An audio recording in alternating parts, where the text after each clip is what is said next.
Good afternoon, ladies and gentlemen. My name is Michalis, and I'm one of the market analysts here at HFM. And I'd like to welcome everybody to another live analysis session where we're going to be analyzing the market live. We're going to be looking at real trade setups based on technical analysis, based on indicators, based on price action. And of course, we're going to be analyzing the real live release as well. We are definitely going to be looking at the US PMI release. We're going to be looking at the euro in a lot of depth as well.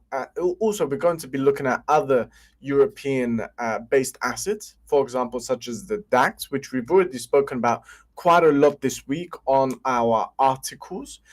And of course, we're going to be looking at exactly how PMI data throughout the day has changed volatility, is likely to change volatility throughout the rest of the day. And of course, we mustn't forget that we have the the German elections over the weekend as well, because we have the German elections. Depending on the outcome of the elections, it can increase sentiment towards the euro or decrease sentiment towards the euro. Either way, we are expecting a lot of volatility. So what we want to do as part of today's session is look at what type of trigger points are likely to happen throughout the session today, and also to get ready for Monday, where we're going to have a lot of volatility because it's the day after the elections, and see exactly what type of bias we're seeing and where that potentially is likely to change. Now, as part of today's session, of course, people can ask as many questions as you like. So if you have certain questions, if you want us to look at certain assets, then of course, you're more than welcome to ask. Now, before we actually start looking at the charts, I want to, of course, look at the announcement itself. So if you type in HFM calendar, it will take you to our calendar, which we provide to you for free. Now, here we've got actually releases from all around the world. It's actually one of the most in-depth calendars, ladies and gentlemen, which exists within the financial trading markets. So I'm actually going to remove all of these countries. And the only countries which I'm going to include is the United States. I'm going to include the UK. I'm going to include Germany as well. Germany is here. And I also will include France. So let's filter the results. Here we go. And we're going to look at exactly what has been released today, ladies and gentlemen. Now, I want to mainly focus on the releases which are going to create and have created a lot of volatility. Now, the positive data for the UK is the retail sales. However, keep in mind that the data after that, in terms of the PMI, came in lower than expected. So we had the PMI manufacturing data here, which dropped from 4.8 to 4.4, to 6.46.4. That is a big miss, ladies and gentlemen. Definitely created some downward pressure for the British pound. But the worst performing currency so far, ladies and gentlemen, during the European session, that is, if we're going to exclude the Asian session, is actually the euro. Why is the euro being one of the worst performing currencies? Because, ladies and gentlemen, if you're looking at the French PMI data, services and manufacturing data came in lower than expected. Both came in lower than expected. However, the services PMI data was significantly lower than expected. It was far below the 50 range. The 50 point, ladies and gentlemen, when we're looking at PMI reports in general, is the key level, because if we're above 50, it's indicating that the economy is growing. If we're below 50, it actually indicates that the economy is likely to witness contraction, which is definitely something negative for the currency. We saw that, ladies and gentlemen, for France.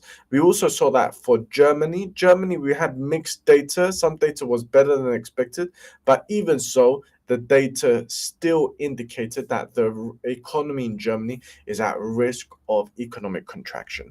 We had also two members of the European Central Bank speak this week and actually advise that they do, put in their personal opinion, believe that the European Central Bank should continue to cut interest rates throughout 2025, and also said that the economy is in the Eurozone is performing a lot worse than what was previously expected by this point so far in 2025. So a lot of negative comments, and that's one of the reasons why the euro has been the worst performing today during the European session. Now, I've got two questions. Somebody says, good or bad for the US dollar. Now, the data which has been released so far, keep in mind, whenever the euro and the UK is correlated to a certain extent. So when we have negative data for the euro or the UK, it tends to have a domino effect one on the other. So the fact that both was negative is definitely something which is positive for the US dollar. Yes, the US dollar has retraced. We need to keep in mind that retracement, but it's understandable it's retraced because in 9 minutes time, we're about to get major data from the US. So also the retracement gives us the opportunity to enter at a better price if that data is positive. Because if we're going to get positive data from the US services and manufacturing PMI, we've also got some other minor data. We've got existing home sales. We've got the consumer sentiment indicator index as well. If those four pieces of information comes in higher than expected, then that's also something positive for the US dollar, regardless of the fact that the US dollar has retraced. We'll look at the retracement in a minute. Somebody here says, what's the best performing currency at the moment? Now, that's quite a broad question, ladies and gentlemen. Now, if we're going to say today, so far, what is the best performing currency? The best performing currency today, ladies and gentlemen, so since 12 o'clock, has been the US dollar. The worst performing, ladies and gentlemen, has actually been the Japanese yen, the Australian dollar, and also the euro as well. Now, if we're going to look at the European session alone, the worst performing has been the euro, best performing still the US dollar. Whereas if we're going to look at the week, because we're currently at Friday, if you're looking at the week so far, what's the best performing currency is the Japanese yen. Japanese yen has been the best performing this week. It's actually been the best performing in 2025 so far. Why has it been the best performing? Because it's the only central bank at the moment as part of the G10 which is expected to increase interest rates. And it's not only expected to increase interest rates, it's expected to do it quite frequently. It's already done so once this year. And it's also expected to go to its highest level in 30 years. So that's definitely something unique. But ladies and gentlemen, like I said, the Euro USD, it's like I said, the euro has been the worst performing currency. This is why we can see this decline, ladies and gentlemen. Let's put actually the period separators, which I've already got on. So you can see the price movement so far. So even though we've had very strong price movement yesterday in favor of the euro, and generally speaking, the US dollar has been performing poorly this week so far. It's understandable that it's actually regaining some ground today. But a lot of that is driven by the pod data from the European Union. So it's understandable that the price is declining back in favor of the US dollar. Now, if we're looking at our indicators, ladies and gentlemen, we've got a 200 bar simple moving average. The asset is very clearly below the 200 bar simple moving average. So we definitely have a bearish bias, ladies and gentlemen. And if we look at the last time it crossed below, it crossed slightly above here. Nothing necessarily indicating a change in trend. It's just indicating that maybe this is the area where the retracement will lose momentum. As it crossed back downwards, look at all this downward price movement that we've seen since then. It's retraced. It's understandable because we're about to get a major release from the US. Like I said, we've got 4 pieces of information about to be released: services PMI, manufacturing PMI, existing home sales, and the consumer sentiment index as well. So that retracement is understandable. Even though we've had that retracement, ladies and gentlemen, it's still below the 200 bar simple moving average. So we're still getting a bearish bias. Like I said, a lot of the time it retraces to that level. Look at this level here. It declined. We saw a decline here, ladies and gentlemen, the impulse wave measuring 0.16% for a short time trader, because we're looking at a 3-minute time frame, that's more than enough price movement. It retraced, but it just retraced back to the trend line. So it's retraced back to the trend line again. If we are going to get indication that that bias is going to change, then we need to have a breakout. Now, this is a lovely breakout level, ladies and gentlemen. Why? Because if we break out above this level, we're number one looking at a higher high. So we've got a high here, then we've got a higher high here, and this will now become a higher low officially as well. If we break out above that level, we've got 3 higher highs and 2 higher lows. So it is, in terms of price action, an indication that the sentiment is changing back in favor of the euro after it's declined throughout the day. So we've got that retracement. People are using the discounted price to take advantage and enter at the lower price, which is fair enough if we see that type of price movement.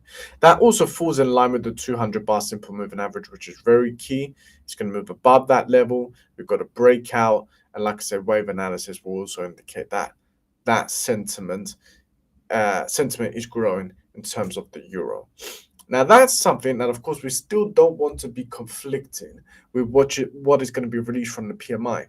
So if we're going to see a price movement like that, and we're going to get weak services PMI, weak manufacturing PMI from the US as well, then, ladies and gentlemen, that is something which is understandable. Okay, and there we can look at speculating upward price movement. Now, in terms of how long you're going to keep that trade open for and how much you're going to aim for, then of course it depends on your personal approach and methodologies. But of course, keep in mind this is a 3-minute time frame.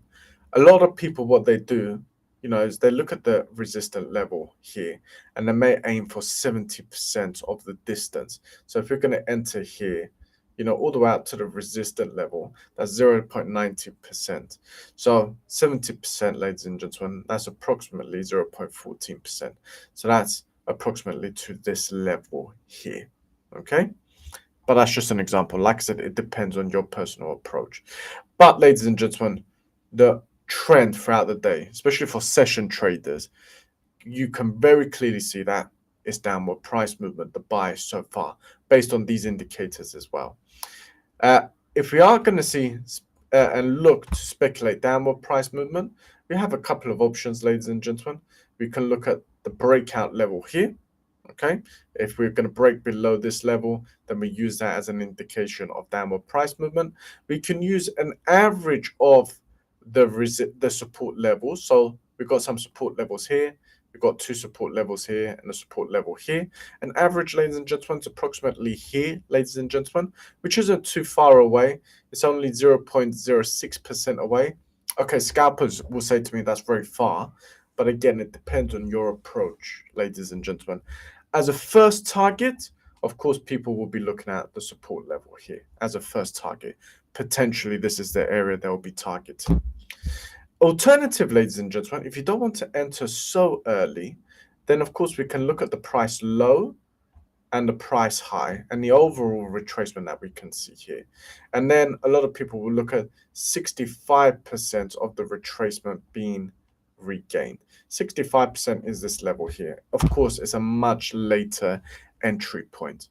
So you can see between the 2 entry points, ladies and gentlemen, we're looking at approximately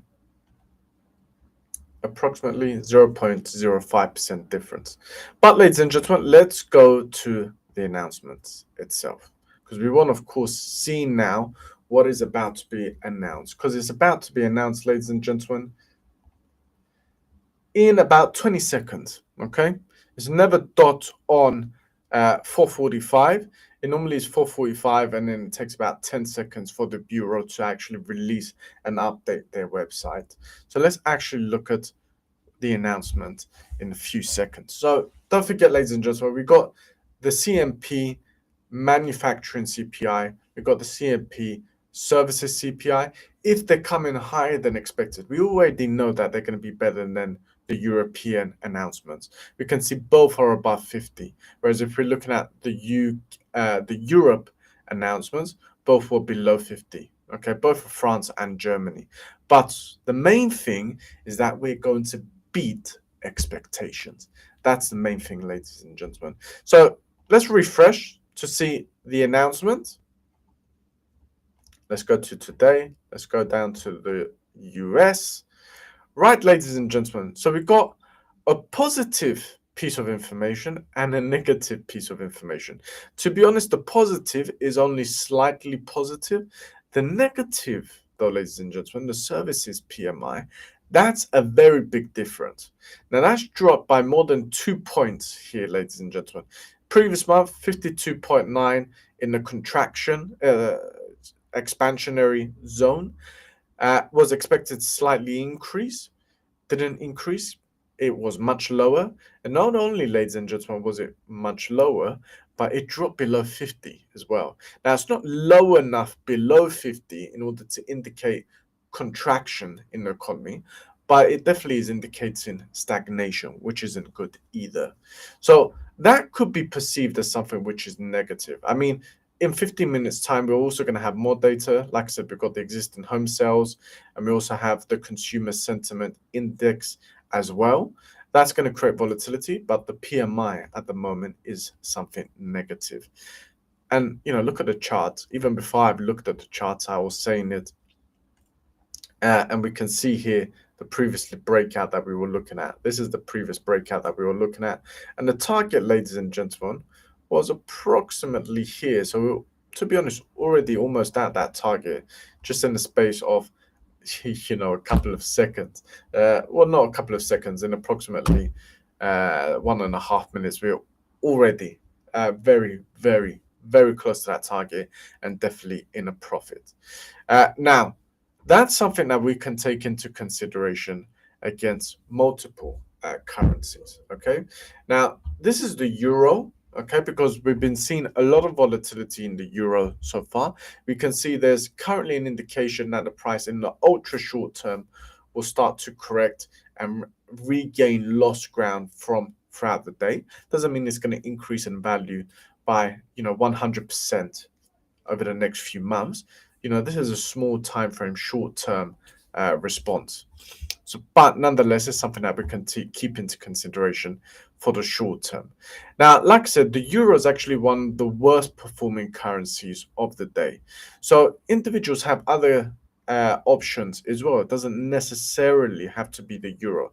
One of the better performing currencies is the British pound, and another currency you can take into consideration is the Canadian dollar as well. So upward price movement since the indication, or should we say since the announcement, measuring 0.13%. Like I said, the British pound against the US dollar is a better performing currency at the moment. The price movements here, ladies and gentlemen, actually, price was released. Yes, so price was released here. Another option is the pound. So increasing by 0.11% if you prefer it instead of the euro. Like I said, the other option is the US dollar against the Canadian dollar. So here we have the US dollar against the Canadian dollar. How much price movement have we seen? Here we've got price movement of 0.10%. Keep in mind the USD CAD is less volatile than the Euro USD, which is why a lot of the time scalpers, they prefer the Euro USD. But it's understandable if you are extra cautious with the Euro USD at the moment because you have conflicting currencies at the moment. The Euro is one of the worst performing. The US dollar was one of the best performing of the day, but now we've had some negative data for the US. The only thing that can change the sentiment slightly, like I said, we've got the existing home sales in 10 minutes, and we've also got the consumer sentiment indicator as well. Now, if we switch over to a 2-hour time frame, something that traders definitely need to be cautious about is this resistant level here. That is something you need to be cautious about. It already failed to break through that level yesterday evening, also failed to break through that level this morning as well. And also, a few days ago, it failed to break through that level as well. So that's something that you can also keep an eye on. Even if we go to a 4-hour time frame, you can see that's a very key resistant level. Even from back into January, we struggled at that level as well. And even when we were at that level, when we're looking at this area here, you can see there was no clear price movement. It wasn't very clearly and strongly above. We've seen a clear line, a clear trend. It was up and down price movement. So people were struggling to hold on to gains above that level. And at the moment, we're seeing an ascending triangle. We're not seeing higher highs and higher lows on this 4-hour chart. We can see here it's an ascending triangle. So it's only slight bearishness. So of course, that's something we need to keep in mind. But ladies and gentlemen, if we go back to our 2-hour time frame, there we go. We've got our target that you can look at. Above that target, like I said, you need to be cautious because of that resistant level. The other thing traders can look at is if we do start, for whatever reason, to see downward price movement regain again, then of course we have our trend line here that you can take into consideration as well. Where potentially in the short to medium term may we see bearish indications regain, we can draw our Fibonacci areas, 65% momentum being regained, which is at this level here. So if the price regains momentum and starts to decline below this level, then we can take into consideration that the Euro USD will continue to decline to approximately this level based on here our 75 bar exponential moving average. Now, this piece of information can also have a lot of influence over gold, can create some upward price movement for gold. So let's go to our 2-hour time frame. Now, here on the 2-hour time frame, we're trading above the 75 bar exponential moving average.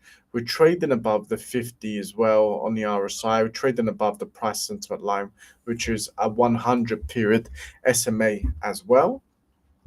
If we've got any advanced traders as well who look at other indicators, after the announcements and that upward volatility, we're now trading above the volume weighted average price. We're trading on positive cumulative delta as well. And the order flow, of course, is indicating that there is at least triple the volume on buyer's side in the short term as well. So we've got some indications here, even from order flow as well as from technical analysis, that the price may potentially gain. I mean, analysts, economists, institutions, throughout the end of 2024, especially after the Trump elections and Trump was victorious, a lot of people believe that gold would hit $3,000. The question is, should we say, placing your trades at the right time and price in order to take advantage in the short term of volatility. But nonetheless, the announcement definitely falls in favor of gold. We're trading above both trend lines. We're trading above the 50 area as well, which is something which is positive. We're not yet necessarily seeing divergence here. We currently are seeing convergence. So that's something which is positive as well. But at the moment, this price movement is nothing more than a retracement. Nonetheless, though, we can, of course, switch over to smaller timeframes like this and look at where momentum is going to be regained and if that may trigger volatility. So we're currently retracing downwards. Let's say it keeps retracing downwards to, let's say, somewhere like here. For an example, I mean, that's a retracement, ladies and gentlemen, of 0.16%. That's just an example. We're going to keep on watching it and seeing how low it retraces. May retrace slightly lower, for example, to here. It depends. It may not retrace at all, actually. May remain to this level. Let's say, for example, though, it does retrace slightly lower because we're currently on a red candlestick. As it regains momentum, if it increases above here, so that's 65% of momentum being regained, then momentum still, again, indicates upward price movement. We're trading also even on the 3-minute time frame, even as we're seeing really mixed data, ladies and gentlemen. We're trading above the 200 bar simple moving average and have been trading above that for most of the past few hours as we've got closer to the European close and the US session open. So that's definitely something for us to keep an eye on. But the entry point, like I said, will depend on the retracement, on how large the retracement is. and 65% of the retracement being regained. Now, somebody here says, can we look at the NASDAQ? Somebody else says, can we look at the Australian dollar against the US dollar? Of course, we'll look at all of these, ladies and gentlemen. Let's go to the NASDAQ, I think, first, and then we'll look at the Australian dollar against the US dollar.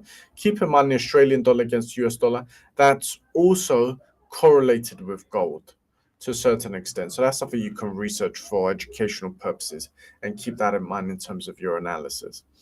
Now, in terms of the NASDAQ, if we are going to see a longer term decline, when I say longer term, I'm not talking about many, many weeks and months, but should we say short to medium term or medium term? If it is going to decline to this level here, then that means 65% of the retracement is regained. So we've regained 65% momentum. So that's one indicator. That means we're dropping below the sentiment line as well. We're already below the 50 level on the RSI, already below the 75 bar EMA as well. So at that level, on the 2-hour time frame, that indicates downward price movement at this level. So that's something we can take into consideration. But of course, we also switch on to smaller time frames as well. For example, time frames like this. We're trading at the lowest price so far today, ladies and gentlemen. If you want a more quick entry point, then you can look at the breakout. The breakout just took place. So that's an active sell signal. That's something, of course, we can take into consideration, ladies and gentlemen. But that's something we need to keep on monitoring. Where will that change?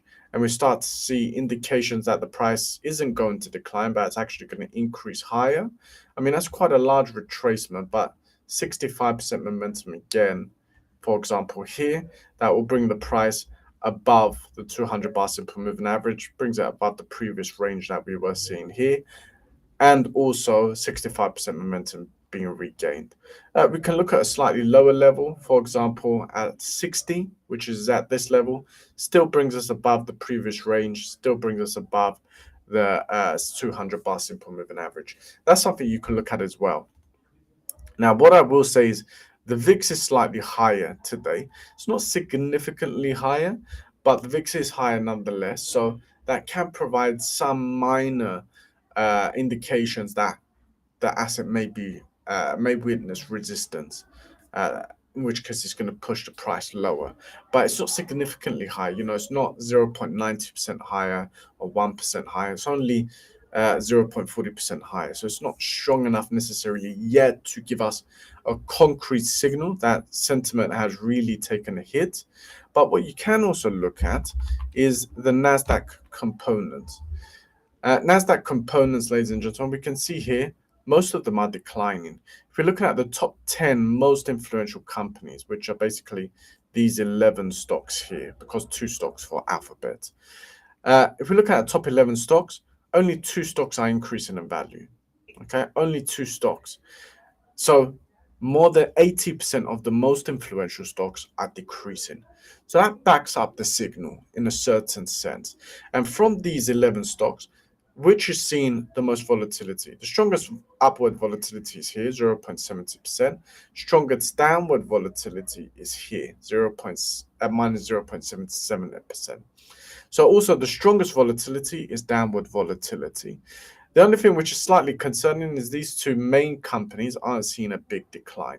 Either way, though, these figures, to a certain extent, back downward price movement. It's just a case of we need to continue seeing that, and ideally those declines need to become stronger declines as well. Now, that's one theory. Some people look at the top 10 most influential stocks. Influential companies. A lot of people, though, they look at the weight and they look at 1% weight and above.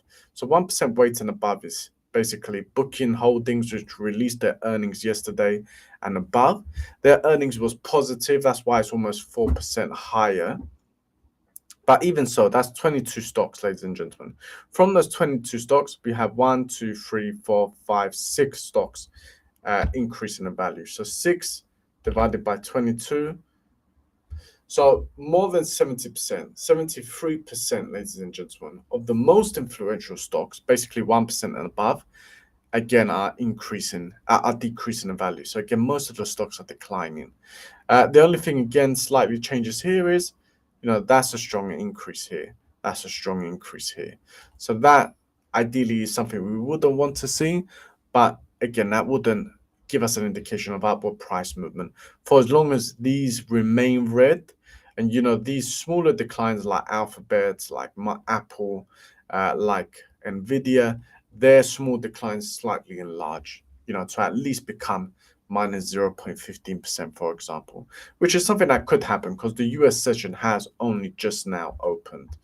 And we can see since that breakout that we just mentioned, we looked at this breakout here, guys. That's the breakout we looked at, okay? Since that breakout, we're already trading 0.12% lower already. So you can see exactly why we're looking at these breakout levels, ladies and gentlemen.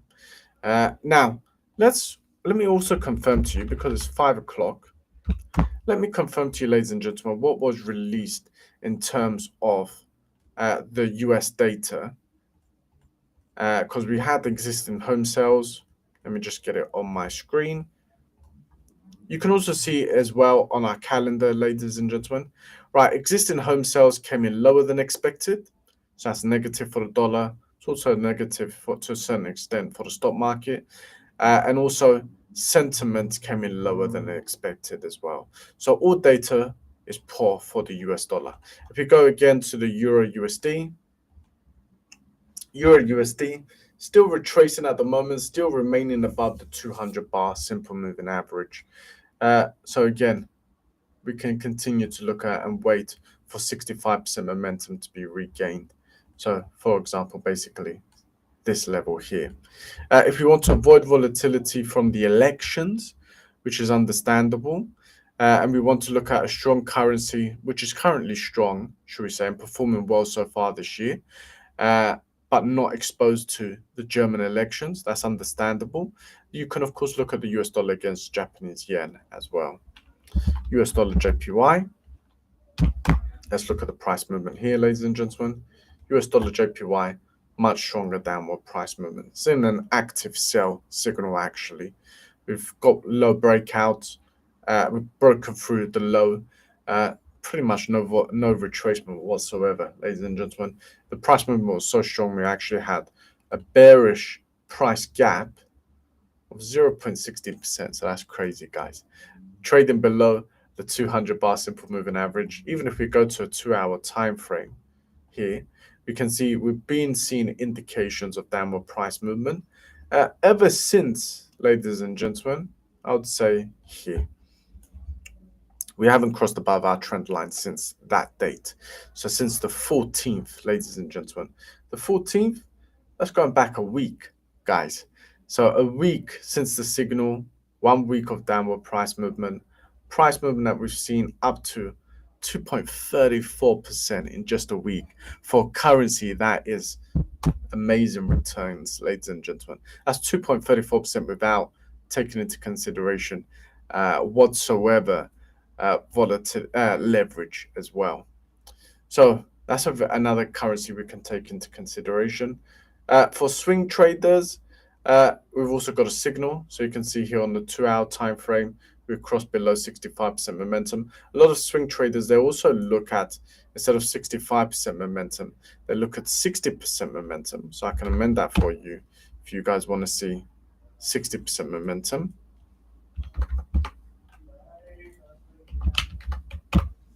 So let me amend that for you. There we go.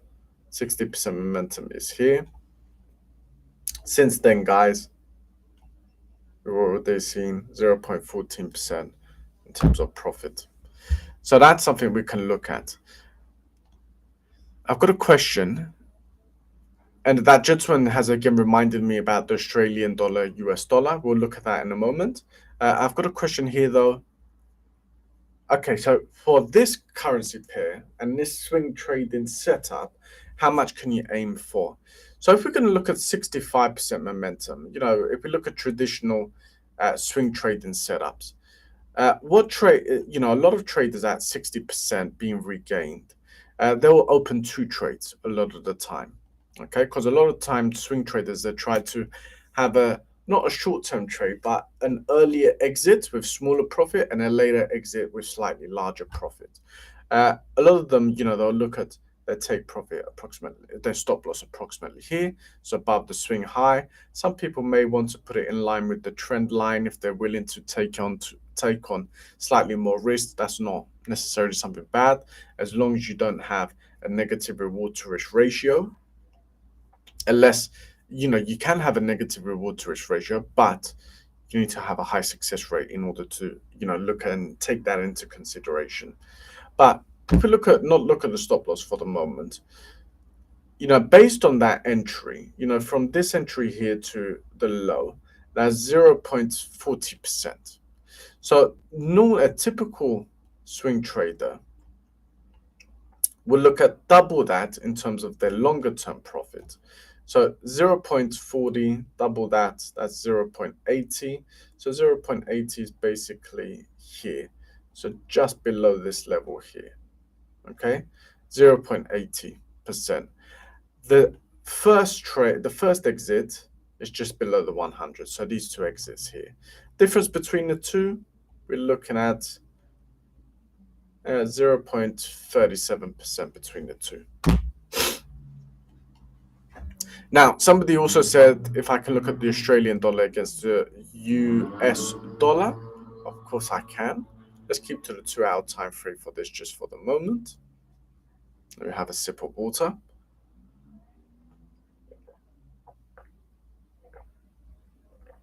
If we have any questions, guys, feel free to ask. There we go. So Australian dollar against the US dollar. Currently seeing clear indications of upward price movements. The only thing I would say is, we're very clearly on a higher high here. So we have to take into consideration that this retracement, can potentially become a slightly larger retracement, especially if we look at previous retracements. If we look at this retracement, that's a retracement of 0.75%. If we look at retracements before that as well, if we look at this high here, that's a 1.20% retracement. This retracement, 1.10% retracement. So on average, retracements are approximately 1.05%, maybe 1%. The retracement at the moment that we're seeing is only a retracement of 0.45%, and we've already gone to a significantly higher high. If we look at a slightly longer term chart, we can see that we're at the highest level that we have been in 6 weeks, but we are significantly lower than the previous price movement. So that's currently something where people may be more willing to speculate upward price movement. But nonetheless, like I said, the average retracement that we're seeing is between 1 to 1.05%. The retracement we're seeing at the moment is 0.45%. So there's still quite a lot of retracement that we may potentially see.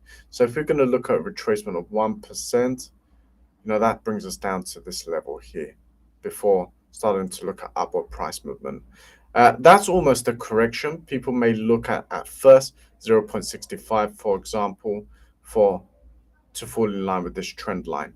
So traders, not necessarily saying indications indicate this price movement, but we need to keep this in mind for at least an alternative price movement. Because, ladies and gentlemen, like I said, we've gone over to a high and it's retracing at the moment. Even though the US dollar is seeing negative price movement against most currencies that we looked at, especially the Japanese yen, it's not seeing negative price movement against the Australian dollar at the moment. The Australian dollar is currently declining, we can see here. But, if that does change, okay, maybe it's not going to change today on Friday where the market's going to close. But if it does change on Monday, then of course, again, we can look at 60% momentum being regained, which is at this level here. So if we're going to increase to this level or above, then we can start speculating an upward price movement, ladies and gentlemen. Again, of course, we can go to our 3-minute time frame, but it's looking at very much up and down price movement, very, very much up and down price movement. So not giving us a clear direction here, really. So the 2-hour time frame is where we're seeing a clear signal. Is there any other assets you'd like us to look at, ladies and gentlemen? If not, of course, we'll end today's session.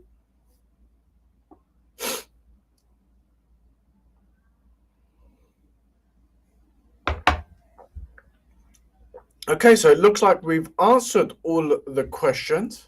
We've looked at all the assets that people have listed us. We've looked at the euro against the USD. We've also looked at the euro against other currencies as well. We've looked at the US dollar against Japanese yen, the Australian dollar against Japanese yen. We've looked at gold. We've also looked at gold and the NASDAQ, okay, which was very interesting as well. Last thing I'd look at is also Bitcoin, ladies and gentlemen. Keep in mind, we've got a new cryptocurrency account specifically designed for cryptocurrency traders in terms of CFD cryptocurrency traders. Bitcoin's performing very well today. Strong upward price movement. It's gone back to that resistant level. It's actually breaking above that resistant level. Very strong momentum here after reaching a low. Increased by more than 6.5%.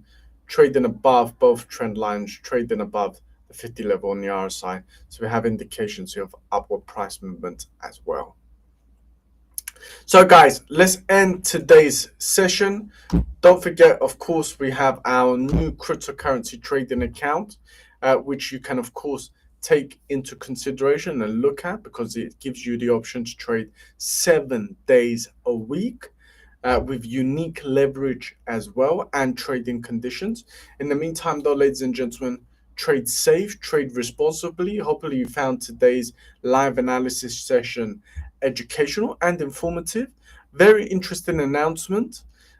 Created a lot of volatility. We've looked at what signals that has triggered. Of course, if you have any questions, feel free to register for one of our webinars, email us, and of course, we will get back to you with as much of assistance as possible. In the meantime, though, guys, enjoy the rest of your evening and have a lovely